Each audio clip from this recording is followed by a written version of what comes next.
আগে যখনই পিঠা খেতে ইচ্ছা করতো ঝটপট বানিয়ে ফেলতাম, কিন্তু এখন আর সেটা সম্ভব হয় না। পিঠা খেতে ইচ্ছা করলেও মাঝে মধ্যে সময়ের অভাব অথবা ব্যস্ততার কারণে পারি না, পিঠা বানাতে পারি না। তবে তারপরেও চেষ্টা করি মাঝে মধ্যেই পিঠা তৈরি করার, যেটা একদম সহজ ওই পিঠাটাই তৈরি করি। এই যে আজকে পুলি পিঠা বানাচ্ছি, আর পুলি পিঠার জন্য আগেই আমি নারকেল এবং গুড়টা রেডি করে নিয়েছিলাম, তো ময়দা মেখে ঝটপট বানিয়ে ফেলেছি। তো এই যে এখন ভেজে নিচ্ছি। পুলি পিঠা খেতে খুবই মজার, আমি খুবই পছন্দ করি। আর যেহেতু ঝটপট এই পিঠাটা তৈরি করা যায়, এ কারণেই মাঝে মধ্যে আমি পুলি পিঠা খাই, পুলি পিঠা তৈরি করি, খুবই মজার হয় খেতে।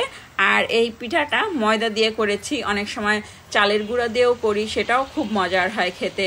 অন্য কোনো পিঠা বানাতে গেলে একটু সময়ের ব্যাপার এবং ঝামেলাও হয়, তো যার কারণে ব্যস্ততার কারণেই ঝটপট এই পিঠাটাই মাঝে মধ্যে তৈরি করি। আমার খুব পছন্দ, যেহেতু এই পিঠা খেতে পছন্দ করি, তাই মাঝে মধ্যে এই পিঠাটাই তৈরি করি।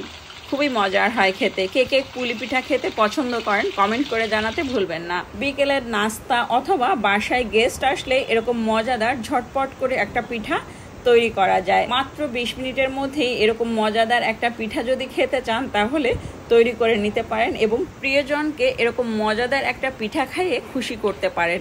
দারুণ মজার এই পুলি পিঠা।